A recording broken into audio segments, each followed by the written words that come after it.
Welcome, everyone, to the latest Detroit Lions Lone Wolves podcast, where we're going to break down all things NFL Combine. Now we've had a chance to look at all the skill positions, look at the defenders, look at their workouts, what was said, who tested well, measurables. We're going to get in depth and talk about which players need to be added to the Detroit Lions on both sides of the football. We're not going to neglect the offense because clearly when you look at the offensive line workouts, there's some guys that could definitely provide depth. There's opportunities to upgrade the defensive line, upgrade the offense, get younger, and also help this football team continue to get to the postseason and have playoff success. Free agency is going to start next week. At the end of the podcast, we'll dab into just a little bit of some targets that the Lions need to be focused on, mid-range guys potentially, individuals that potentially could help the Detroit Lions upgrade and move forward, and really take a look at, okay, now it's a time for Brad Holmes to construct this roster in a way to retool it ever so slightly. Doesn't need to be a teardown, but to enhance the talent on the roster. That's the goal, because in the NFL and just really in life too, it's an arms race. And guys like Howie Roseman are not happy to get to 2 Super Bowls, winning multiple titles, having division titles. They have already turned the page and are wondering how they sustain success.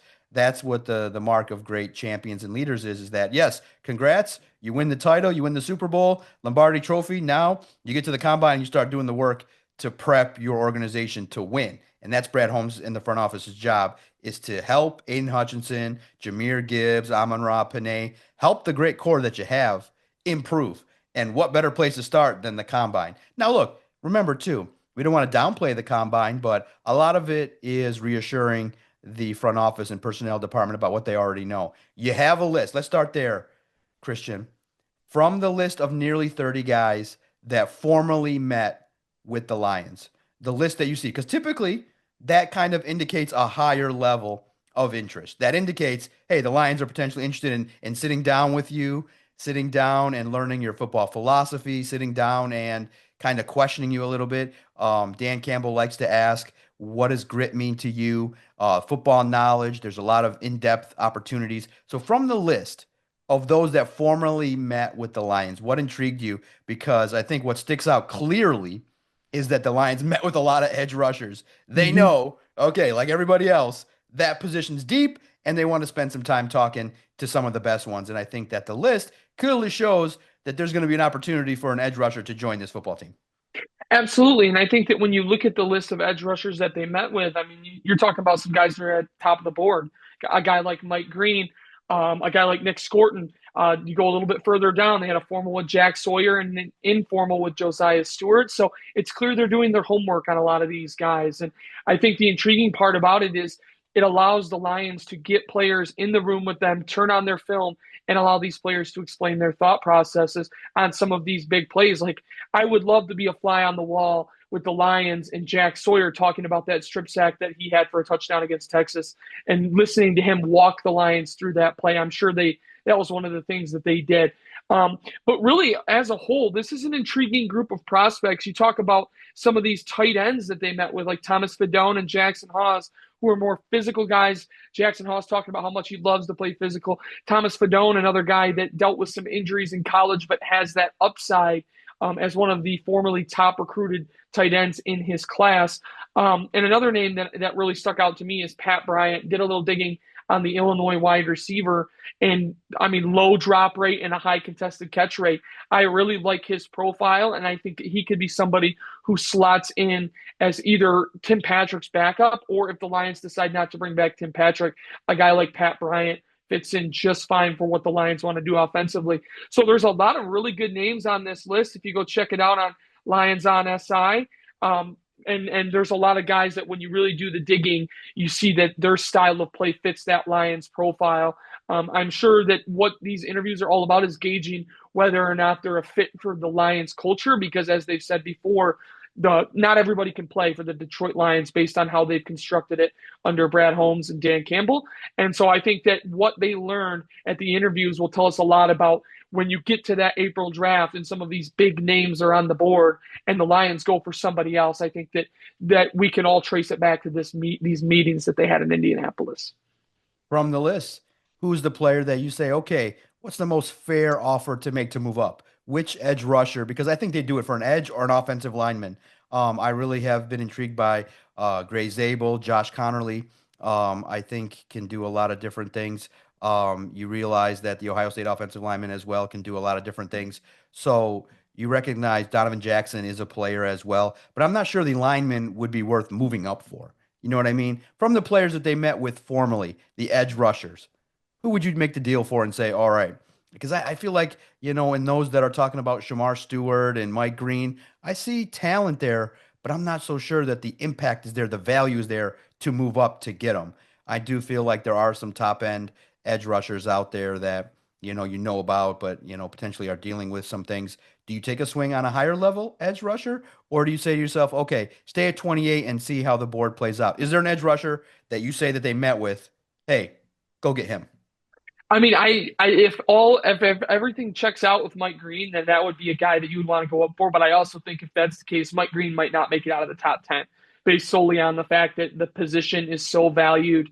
And I mean, the production he had at Marshall was next level. So I think that if everything checks out, that would be a guy you would have to move up quite a bit to go get. But I think that based on the depth of this edge rusher class, I think there's going to be a good player, multiple good players still available at 28. And I think there's going to be a lot of good players still available at 60. And then I think if you move into day three, you're talking about good value all throughout the board. And there's a lot of options to choose from. So if I'm the Lions and you want a good edge rusher, I don't think there's that need to go up and say, hey, here's this can't miss guy. We have to have him because there's so many good options. And there's guys that you can find value in, a guy like David Walker from Central Arkansas, who could be on the board in day three.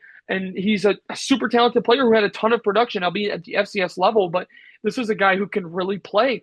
And I think that the same can be said for a lot of these different options. A guy like Jack Sawyer, a guy like JT Tuimoloau, who was at one point last year picked to go to the Lions in the first round in mock drafts late in the regular season in 2023. So there's a ton of talent to go around here. And I think that when you look at what it would take to get into that top 10, top 15 for one of the guys at the very top of the board, I don't know necessarily that the cost would be worth it when there's going to be good players waiting for you at the very least 28, but probably 60 and into that, their comp pick in the third round and things of that nature. So there's so many options, John, that I don't think that there's necessarily a huge need for them. I mean, edge rushers at the top of their priority list, but I don't think there's a need to, hey, we got to move up 20 spots to get this guy. Yeah, agree. And I do think that, the Lions have shown they're willing to be aggressive, but with the level of depth along the, defensive front, defensive tackles, edge rushers, you could even wait till day two in order to Yeah. get one where you can focus on the offensive line. I think that the board is going to be able to fall to them where they have, I think, potentially evaluating two positions that could be fine in looking at, Josh Connolly from Oregon. You look at Donovan Jackson, Gray Zabel. There's a lot of good names on the offensive front there that you could get and really plug and play. So I do think that staying at 28 might not be so bad for the Detroit Lions. And you look at it and you say, all right, let's start with the defense in regards to we talked about who stood out and we talked about Jihad Campbell and we talked about what he's able to bring to the table. You recently completed your post combine mock draft, and the first pick that you got at number 28 is Jihad Campbell. And so I want you to kind of go through your mock draft and explain why you picked some of the players that you did in the early rounds, because I think you were very wise to look at the theme of the Lions draft is to target some defensive tackles, multiple players along the defensive line. I thought it was well rounded. Maybe some of the wide receivers or offensive targets, maybe a reach, but I think there's interesting debate to be had regarding your selections. So take us through it. Why did you make the picks you made in your recent mock draft? I thought it was a good one. People have received it well. And at the very least, there's room for discussion regarding every mock draft that's posted. And if you want to go check it out, visit Lions on SI, where we posted our post combine mock draft. Yeah, so I'll start right at the top. Like you said, Jihad Campbell was my first pick at 28 overall. I just see him as being somebody who can fill a variety of different roles within the defense, whether that's the Sam, whether he's rushing the passer, whether he's working more as a Mike or a Will. And the Lions do have two very solid linebackers coming back in Jack Campbell and Alex Anzalone, but Anzalone's in the last year of his current contract. And while he's such a big cultural fit, that I think that he will likely, I mean, there's a solid case for him to be a Lion for the rest of his career. Sometimes that production kind of curtails towards the end of a player's career. And so I think that adding somebody who could fill either a vacancy left by Derek Barnes signing with another team, or if Anzalone's play tails off, then you could slide him in there. Or if Jack Campbell, who had a really good 2024 season, just can't keep it going and can't keep growing, then Jahad Campbell is competition for him. And Malcolm Rodriguez is going to be a free agent at the end of the season unless he gets an extension done. So I think overall there's a need for depth. And while it's not at the top of the Lions needs list, historically they have drafted more for fit than anything else. And I think Campbell fits the defense like a glove, and he can cover too. He can get out there and run with tight ends over the middle of the field and make plays on the ball. And oh, by the way, he had 20 pressures working as a blitzer last year for Alabama. He fits the Alabama to Detroit pipeline, and he can do a lot of different things well. I think that to me stood out with him, and that's why I had him in the first round. In the second round, I went edge rusher Josiah Stewart. Looking across the consensus big boards and things of that nature, I think that he is one who has a pretty good chance of getting there. And obviously the edge rushers, because of how deep it is, you could see some differences based on where evaluators have different guys. But I think Stewart, that range of, the 55 to 60 area was kind of where I was seeing him going. And so I did myself a favor and dropped him to 60 and brought him to Detroit. Another guy I consider there, Princely Umanmielen and Ole Miss. But I think that overall Stewart, who has the build to be a physical guy, but the athleticism and the speed to get around the edge, I think that to me is what stood out about him. At pick 101, I went with J.J. Pegues, who is quickly becoming one of my favorite players in the draft. He's a huge dude. He can play different positions along the defensive line. He can line up in the A gap or the B gap. Probably not a nose tackle, but that 3 to 5 technique type of player. And oh, by the way, he did fullback drills after he finished his defensive line workout. The Lions don't have a fullback right now. That third tight end position is still kind of up in the air. Wouldn't it be something if they drafted this defensive tackle in the third round and put in a package for him to play fullback? I think that would be a lot of fun, and it kind of fits the Lions with how creative they are on offense. So that's somebody to watch out. Third round, maybe a little bit early, but I think he's quickly picking up buzz as one of the more trendy players in the draft. And so I could see him continuing to climb. I don't think maybe he gets into the second round, but pick 101 is at the end of the third round in the compensatory area. I think that could be a slot where he just kind of climbs into. Skipping ahead to 133, Pat Bryant, the wide receiver out of Illinois. I touched on him a little bit earlier, but just to kind of go over his profile, big wide receiver, physical. He's got a 1.8 drop rate, which is minuscule. That was in 2024 at Illinois. His production steadily increased. He had 984 yards in his last season for the Fighting Illini. And then he had a very high contested catch rate. He was 9 of 13, according to Pro Football Focus, which equates to a 69.2% contested catch rate. Not going to get much better than that, to be completely honest. My day 3 guys moving further down the board. This is where it kind of gets tricky because the Lions go from pick 133 to pick 198. So there's a little bit of a gap there. I went with Howard Cross, the defensive lineman from Notre Dame. He has some pass rush production, but maybe is more of a traditional defensive tackle. I don't know. For me, he just kind of seems like a chess piece where you've got some upside there. He's got the size to play on the interior, but he's got the athleticism to maybe slide out and be kind of the big defensive end, like what Levi Onwuzurike profiled as last year for the Lions. I just think he's a fun little chess piece they can kind of mess around with as far as versatility goes. Also did some offensive drills, I believe, at the Combine. And then in round 7, I had 2 picks. The first one being Connor Colby, the offensive lineman from Iowa. Just a guy who's made over 50 starts in his collegiate career. Does a lot of things well as a run blocker, needs to work on his pass protection. And if you're the Lions, you trust Hank Fraley. Go get him a project, let him work with him, and see what you can find. And then my last pick was Tommy Hill, the cornerback out of Nebraska, who dealt with some injuries this past year but has some upside. Just kind of taking a late round flyer on a guy who could potentially help you as a gunner on special teams, and just see what you can get out of it. It kind of reminds me of that Chase Lucas type of pick a couple years back in the draft where you take a chance on a cornerback and see what he can do. So that's just kind of the long and short of my mock draft from Monday. And, it's so much fun now that we have a steady body of work and athleticism and testing that we can base our opinions off of based on seeing these guys work out. And yeah, that really is about it. Okay. Yeah, I thought it was well done, and more will come as different analysts here at Lines on SI give their opinions as to what's happened and things like that. Now, I'm going to put and require you to put your thinking cap on, okay? And look, guys, I want you to, before everyone that listens is like, oh, it never happens. Look, general managers take big swings all the time, okay? And we enjoy, the joy I have is the water cooler aspect of chatting with Christian. And when I say this name, he's going to be like, absolutely not. But I want to expand your mind and take it to a different spot other than just yes or no, okay? In my mind, okay, when you look at the combine and you look at the players. Okay, you say, hey, the Lions are aggressive. They've moved up before. If they wanted Terry and Arnold, they wanted to get him. Boom, they went and got him. Okay, so in the second half of the question, you can identify maybe the most realistic option to be aggressive if they want to move into the top 10.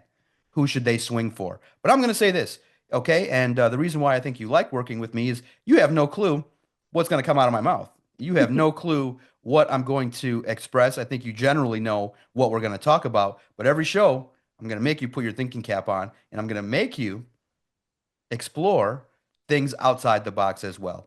Okay, so here's how I'm thinking of it. What defines grit to me? If the head coach says, hey, what's grit? Grit is not being in the box and playing one position. Grit to me is somebody that can go out there collegiately and play two positions, one on offense and one on defense, I know and where this is going. shine. You see what I'm saying? You flowing with me Yeah, now? I know where this is going. Would you consider taking a home run grand slam swing? Because I'm thinking probably it's going to have to require you two first round picks to move up to the top three. Would you? I don't think Travis Hunter's going number one. I think that's going to be a quarterback. The Titans would be crazy to pass on Cam Ward or Shador Sanders. I think that you need a quarterback. So now you're looking at number two. You got to swing, okay? And the likelihood probably is very low. But when you see the player that Travis Hunter is, the work ethic, the story that he brings to the table, I mean, it just screams grit to me. And he's probably the best guy, the most gritty guy, a guy willing to play both sides of the ball. Dan Campbell didn't want to entertain any of those questions from me. I said to him, "Hey, everyone's talking here about Travis Hunter playing two positions," and he's like, "I haven't looked yet. I haven't done it to that degree." So, what does that mean?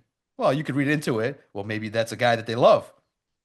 But okay, Christian, would you swing for Travis Hunter? Does he done it? Has he done enough to project? Hey, wait a minute. I mean, to me, if we're gonna do fantasy booking here, Travis Hunter, Terrion Arnold, and Amik Robertson, that sounds like a nice gritty group that if you put him as a defensive back, you can develop him. Or you say, hey, you're getting into a little bit of a lull, John Morton. You need a little bit of love here. You go, I mean, in the red zone, you go Travis Hunter, you go Jamison Williams, Amon-Ra St. Brown, Jameer Gibbs. That to me indicates a level of proficiency on offense that could do some things. And I think you got a flexible player. Now, I think the cost is going to be very high. This is like dream situation, but you know Travis Hunter, you've seen the name, you've seen how massive of an appeal he would be.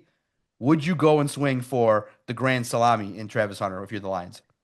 As fun as that would be, I'm going to have to say no, and here's why. I think that by making that move from 28 to anywhere in the top three, I think you're compromising either most of your draft class this year or multiple first round picks. I mean, just based on like the draft pick value chart, which I'm looking at right now, the just to get to the third pick would be a value of 2,200.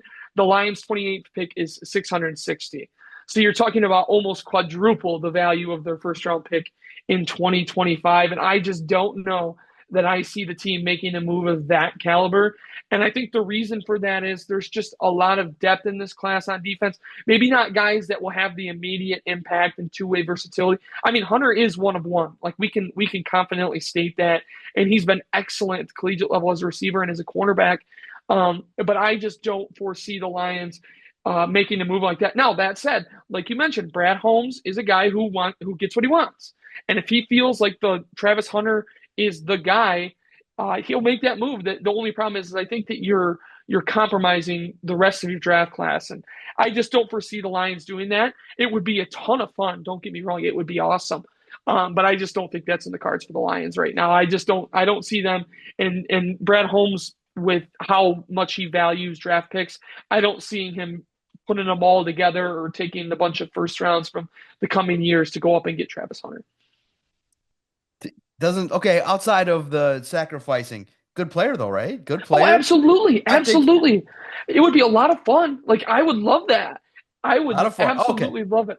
I know I know the realism is low, but when you look at grit, you look at a guy trying to do stuff. I think it would behoove him. My opinion is play one position. I don't think that a player can excel at two, especially with the physical No, toll it takes. So I think he probably might project better as a defensive back, maybe than a wide I receiver. agree. So I think that any team should consider having him play there. But listen, in terms of the lone wolves outside the box thinking, who knows? Maybe he wants to. Maybe he wants to project and get out there on some certain plays. Maybe not full time, but you need a play, you need a spark.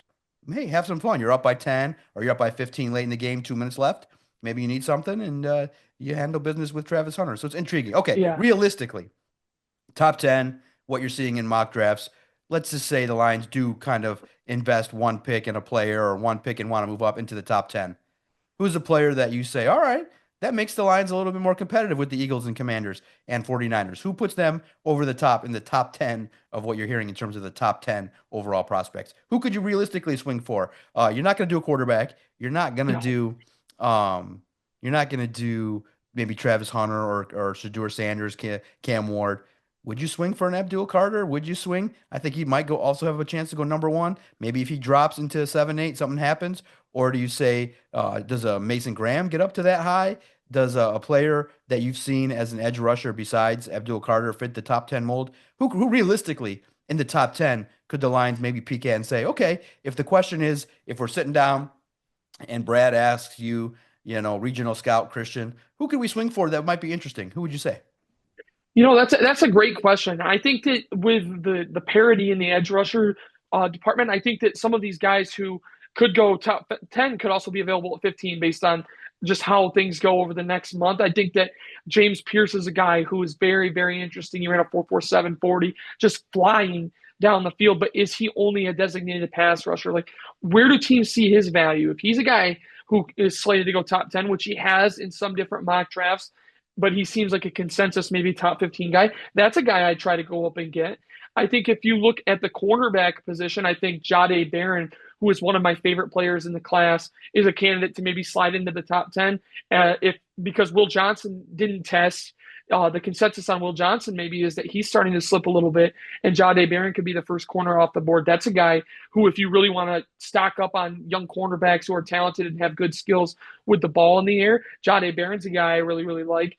Um, if not Pierce, obviously Mike Green is a good one. If Abdul Carter gets out of the top 7 or 8, I love Abdul Carter. I don't think he gets out of the top 7 or 8. I don't think he gets out of the top 3 currently, but I that would be a guy I would love to go up and get if I was the Lions.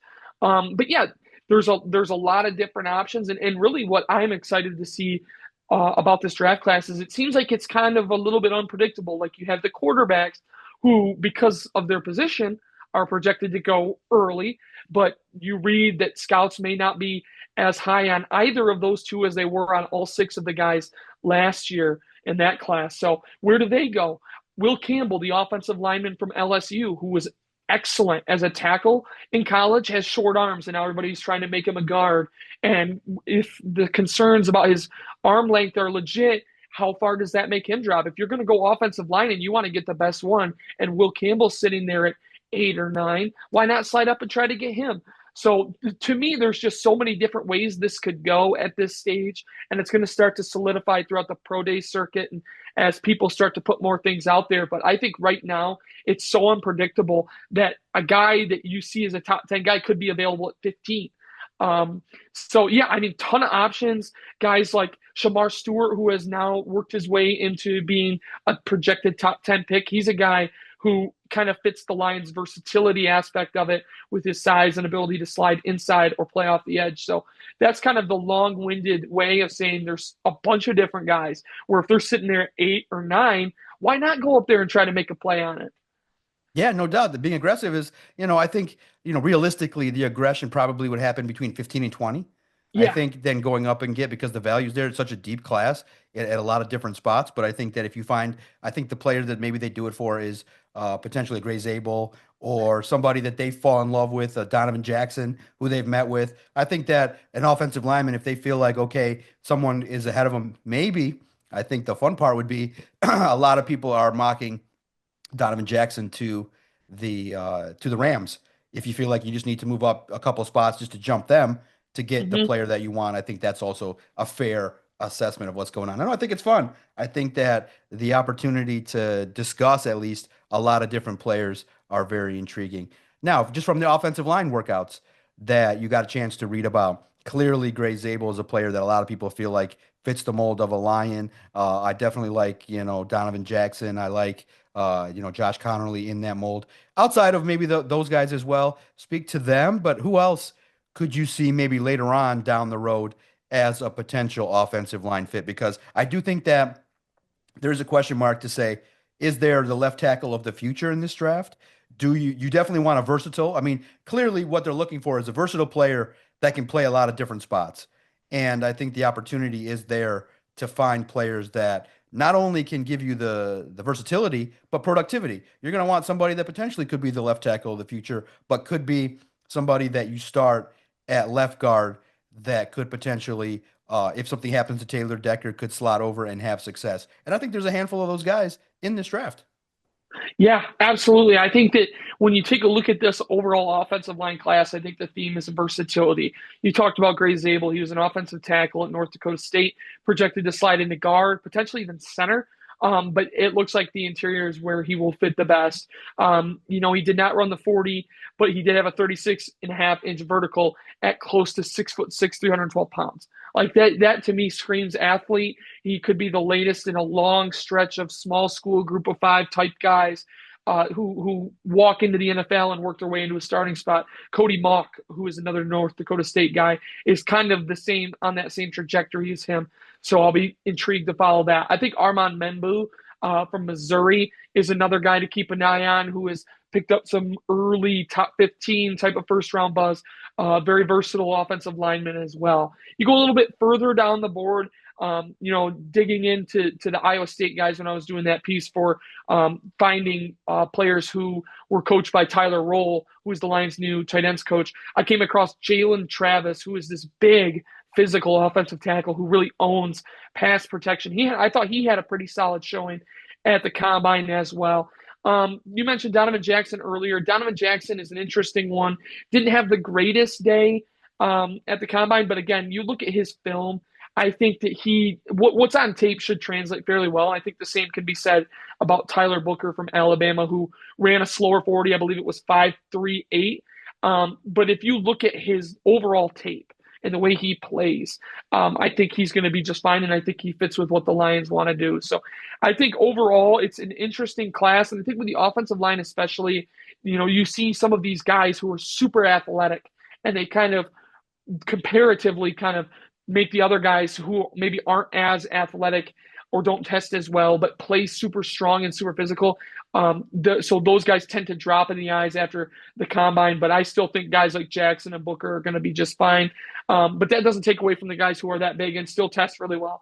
Guys like Membu and Gray Zabel. So moving forward, I think that you've got kind of this early race between guys like Will Campbell, Membu, as kind of the top two guys at that kind of guard tackle hybrid. I think if Campbell can iron out some of these concerns about his arm length, I think he's a candidate to go top five. And then you get a little bit deeper and you've got Zabel, Jackson, Membu, and Booker, who are kind of that tier two type of player. And I think that this is just fascinating to follow along with because there's a lot of offensive line talent, and the Lions on the surface maybe don't need an offensive lineman. Obviously, that changes if Kevin Zeitler doesn't come back, but there's a lot of opportunities to get a good one in this class. Yeah, it's one of those deals where also the big boys you see are out there. Calvin Banks from Texas, and like you Yes, said, he's another one. Tyler Booker is a name that a lot of people paid attention to. I think there's opportunities to get get a player that could help this offensive line and really do some things to add depth. There's a lot of big boys that are fluid in pass Yeah, rush.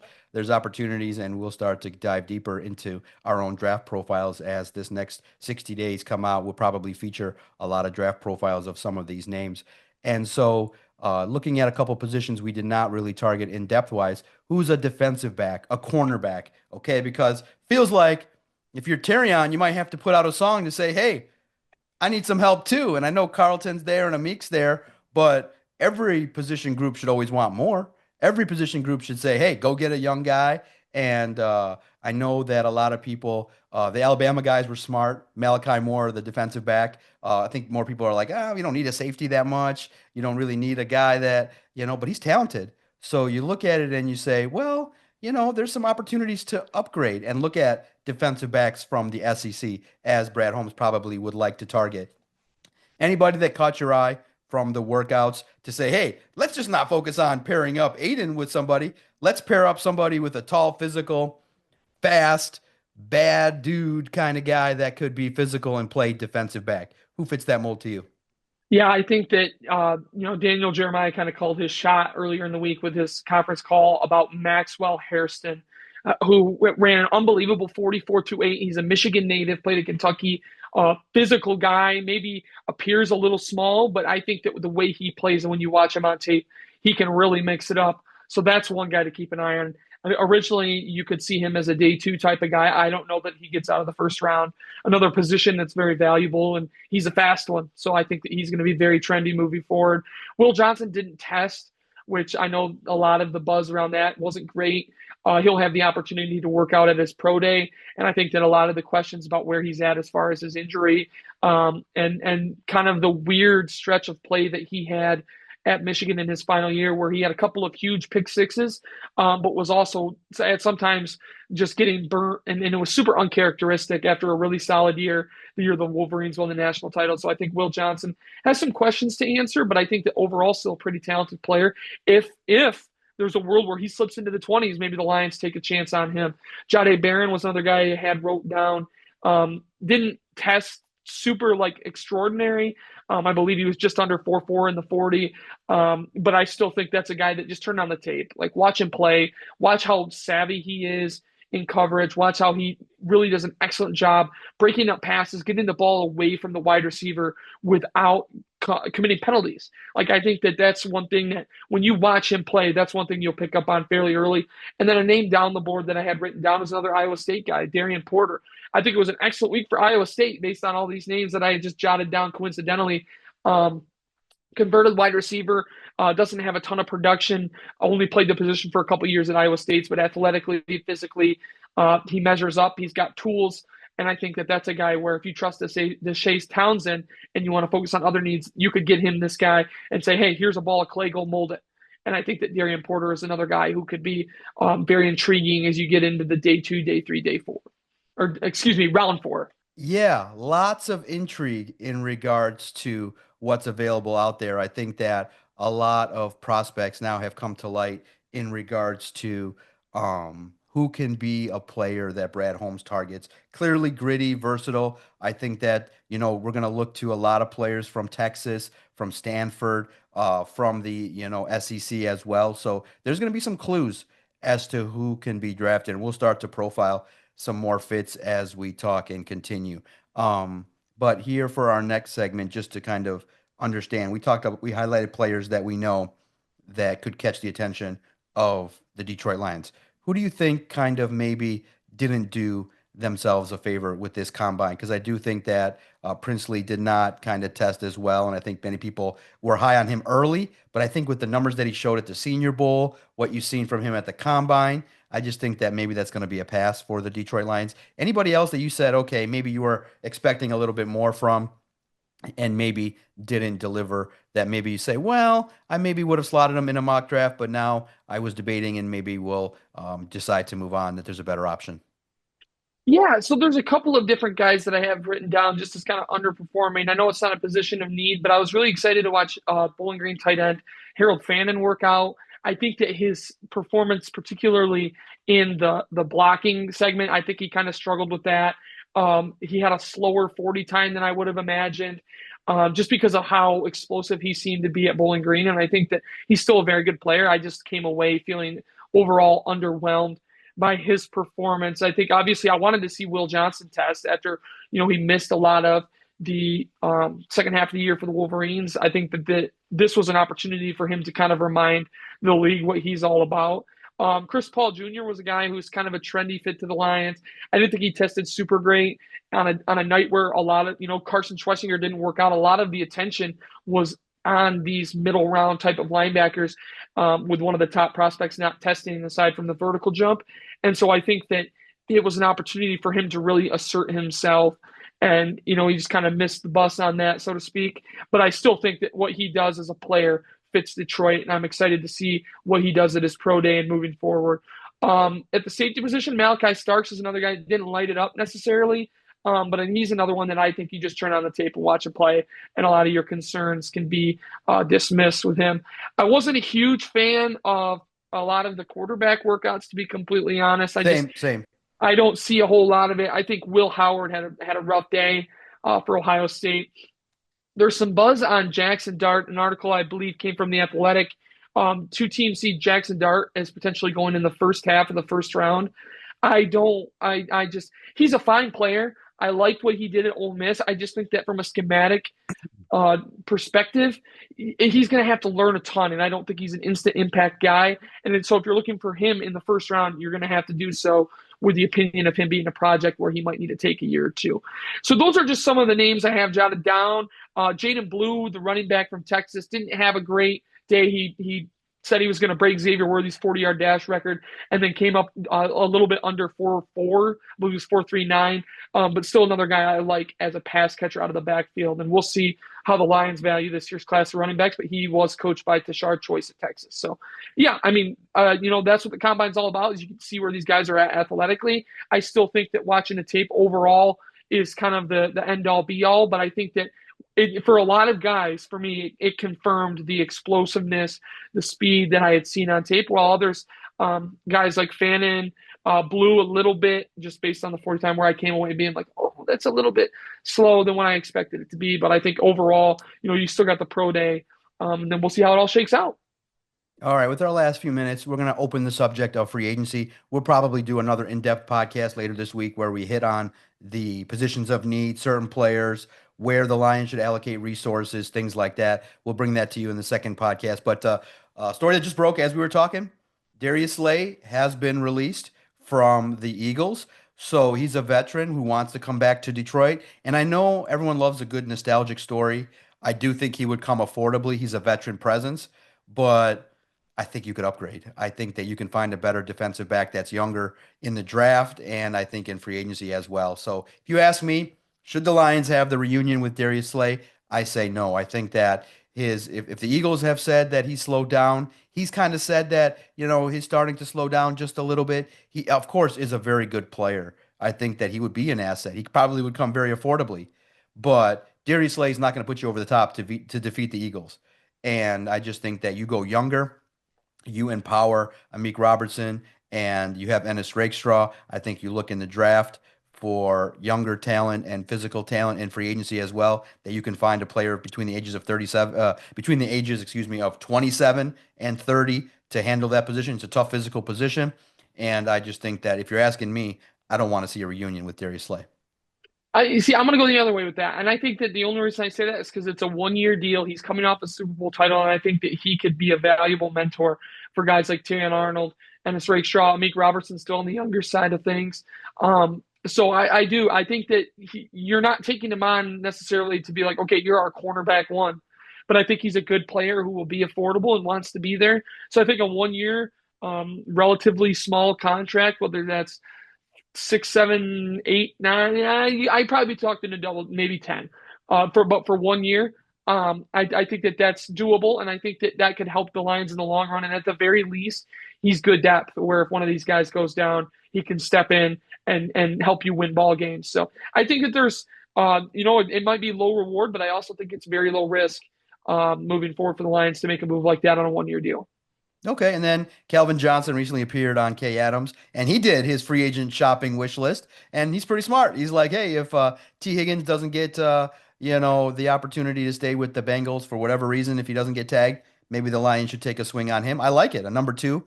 If not him, are there number two wideouts that you've seen maybe across the league that could potentially be intriguing for the Lions affordably? Because we talked about it. The Lions like big X receivers. I could see somebody in the draft. I could also see somebody less high profile than T. Higgins. But I do think that name probably, I think if Tim Patrick ends up getting a deal somewhere else, you might need to have to be forced to replace that. And then just real fast before your answer, look, man, I would go Carlton Davis draft pick over Darius Slay, in my humble opinion. I think that's a better option for the Detroit Lions. But in free agency, you never know how the Lions, that's what's going to start to play a part in the draft. And we'll have post free agency mock drafts as well at Lions on SI. But I'm curious, would you take maybe a swing on a higher profile wide receiver in free agency and not edge rusher? Because every time we go online, it's, hey, spend money on the edge rusher, and more defense and more edge rushers. And I get it, guys. But there's also positions they could upgrade to give Jared Goff more weapons. And I'm of the opinion more weapons for Jared Goff, the less likely he is to be scrambling out there for his life and throwing interceptions. More. So everyone's like, oh, you got enough weapons. No, you don't. You had enough weapons. They were healthy against the Commanders, and you had Jahmyr Gibbs, Amon-Ra St. Brown, Jamison Williams, Sam Laporta. It wasn't enough. So give me another tight end, give me another wideout, give me more. Two more offensive linemen, more. The answer with Jared Goff is should always be more, more, so that he's not scrambling and that he's got 3, 4 guys that can get open that he can find. And then you can have the fruitful rewards of Jared Goff hoisting the Lombardi trophy. There were a lot of weapons, that were there for the Lions with Ben Johnson. Now Ben Johnson's gone. So I want more weapons. You can never have enough, especially when you're sitting here. It's not my pocketbook. More should be the key. Anybody else out there that could be targeted? And what do you think about T. Higgins? I don't think it's realistic, but it's fun to talk about. Yeah. I mean, I think that the Bengals will, at the very least, use the tag on him moving forward. I think that one guy to maybe pay attention to is a guy like Josh Palmer, who is kind of that steadier receiver. He had a good, solid year with the Chargers. He's been an impact player for them, but you just never know with the roster crunch whether or not he'll come back. And we'll see what kind of priority he is for Los Angeles, who may look to go wide receiver in the draft. But I think overall, if I'm the Lions, I'm trying to get one in the draft. And the reason for that is there's some big bodied guys that are projected to go day 2, day 3. Whether it's second, third round type of guys like Iowa State's Jaden Higgins, who I really like. I've been watching film on him, and I can see an easy fit there. I've mentioned Pat Bryant a couple times, but just the overall depth of this middle tier of wide receivers, I think that there's an opportunity to go get a good one, and I also think that you can answer the question or kill two birds with one stone by just bringing back Tim Patrick, because he was solid this past year, and they didn't ask him to be a world beater. So I think that when you come in as a wide receiver 3, you embrace that role and you do the little things well like he did. I think that's a perfect find for them. But I still think that young depth would be the way to go with that position. Okay. You look at it and you say it's a position that could be of need. And I don't think T. Higgins is going to be in the market for the Lions because, again, high price. He's going to be looking for the Amon-Ra deal.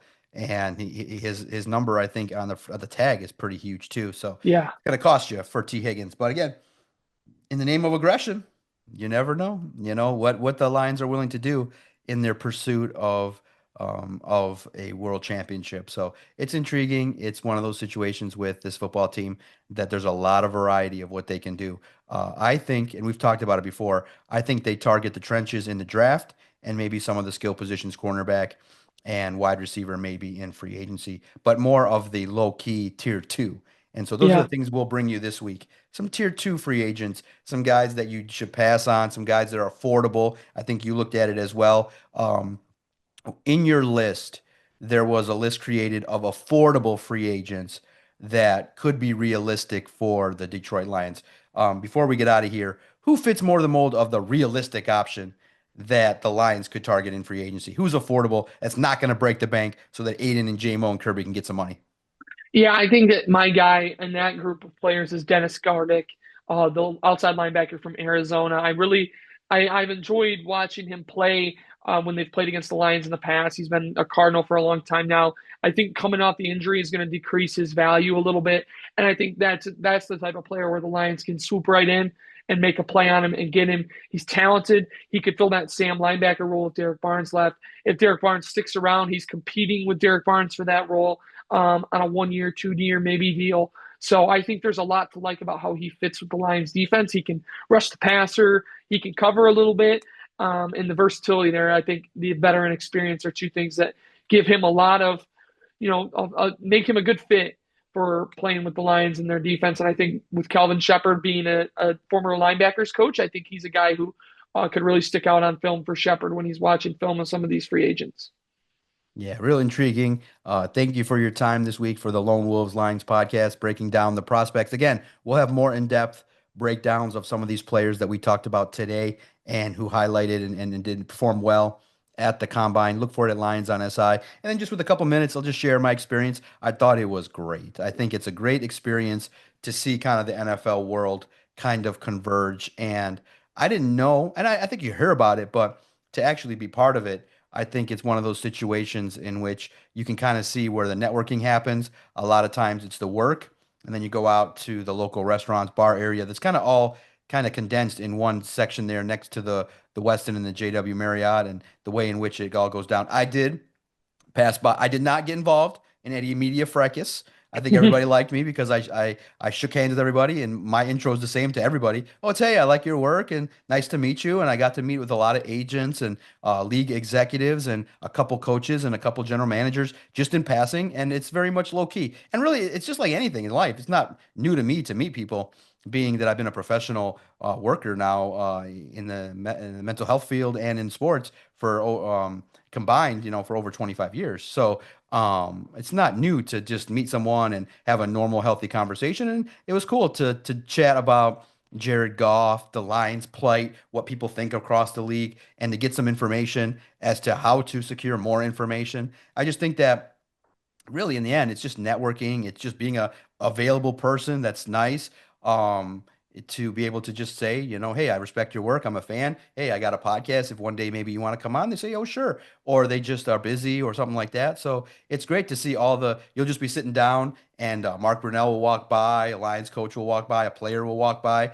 And so you just got to be just like in anything, you got to be assertive. You can't sit back. They're not going to come up to me and be like, "Hey, John, I hate your podcast." But you sit down and you talk to an agent, they'll tell you anything. I asked agents, "What's your mission here with your player?" They'll tell you. It's just friendly conversation, and there's certain rules that are applicable in regards to hey, if certain information they don't want talked about, they'll tell you. It's straightforward. It's not one of those deals where you know, it's like this big secret. I mean, clearly that, teams are not going to tell you which player that they need, but you can watch film and see, hey, the Lions need an edge rusher. No secret there. Now, where are they going to get it? What players do they like? Well, there's some hints, but they're not going to say, hey, we like this guy. There's some secret proprietary information, but you can have conversations about what agents are saying or conversations about what players are thinking. And it was great to hear what Dan Campbell asked a couple of these prospects and kind of what the Lions are looking for and things like that. So it gives you clues. And I think the in-depth talk with the coaches gives you clues as well. It really is fun. The St. Elmo's lived up to the billing. I thought that it's just an energetic NFL, like if you would have pictured an NFL convention, that's what it is. You got players, you got all the media there, you got all the talking heads are doing their shows and content, and you got the evaluation, which is the meat and potatoes of the operation, which is, hey, who are these players? What are they about? And it's one of those things where, for me personally, the prospect evaluation is not like fully, interesting to me, but I'm definitely learning. Okay, even though it's not like my biggest thing that I like, I prefer the salary cap, active player, free agency, X's and O's at the NFL level.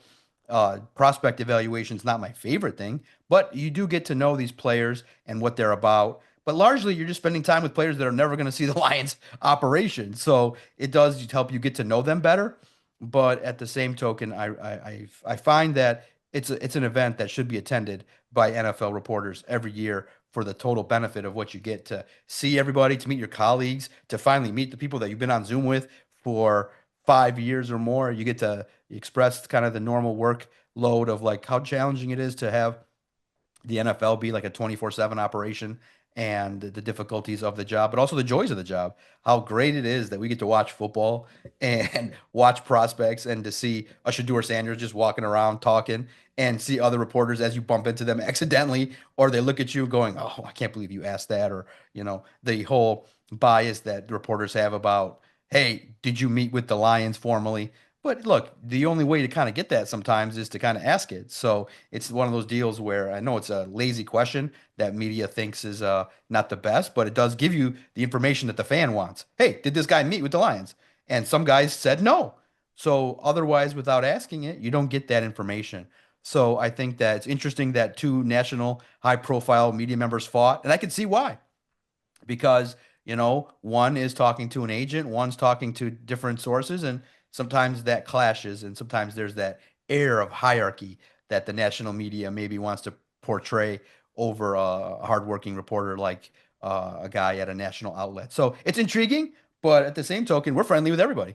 We talk junk to everybody. It's great. We're universally junk talkers, and I think everybody that I had a conversation with caught on to that, and we had a good time.